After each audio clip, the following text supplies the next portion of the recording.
สบายดีทุกคนในเบิ่งนี่มื้อนี้ก็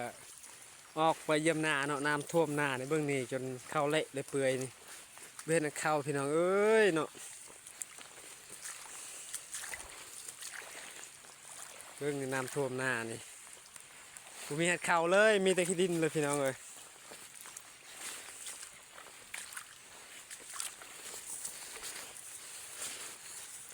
หน้าห้องสามจะมันคุ้นคั่นเลยพี่น้อง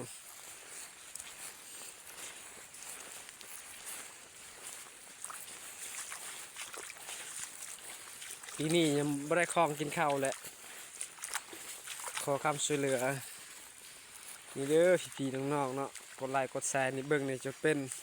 เห็นแต่ขี้ดินเนาะพี่น้องเนาะ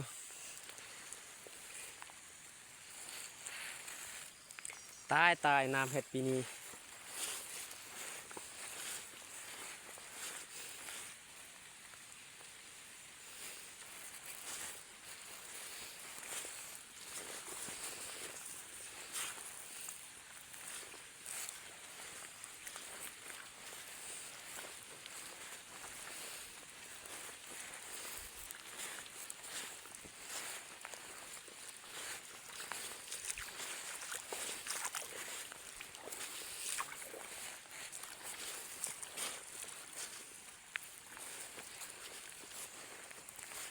สินย่างนี่มีแต่ดิน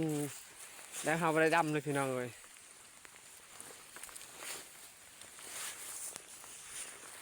มื้อวานนี่ก็บ่ได้ออกไปเบิ่งเนาะนี่ก็กำลังเริ่มออกไปเบิ่งมื้อนี้แหละ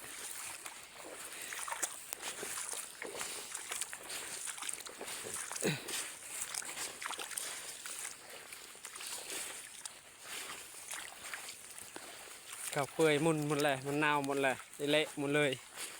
เห็นแต่ขี้ดินพี่น้องเอ้ย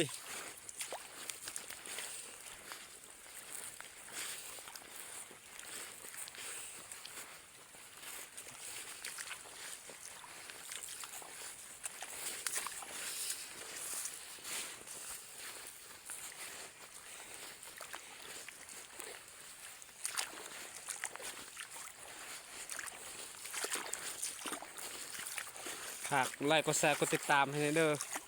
พี่ๆน้องๆให้มีกำลังใจแน่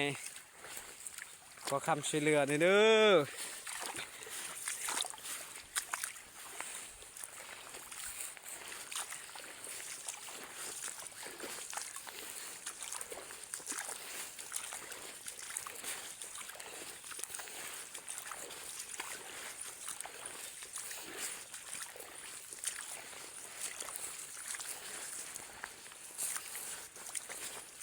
ของ MC หน้าคลองแต่ก็ไม่เคยเห็นเนาะจากเทือเนาะก็เลยเห็นปีนี้เนาะ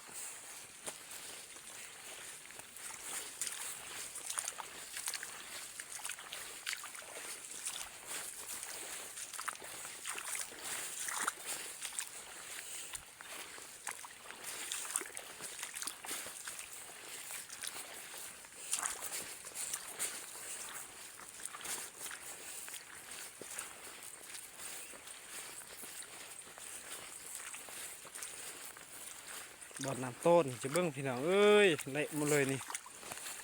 เป็นแต่น้ำเป็นแต่หินแบบดินเลยนี่จะมันคูนแถวคันนี่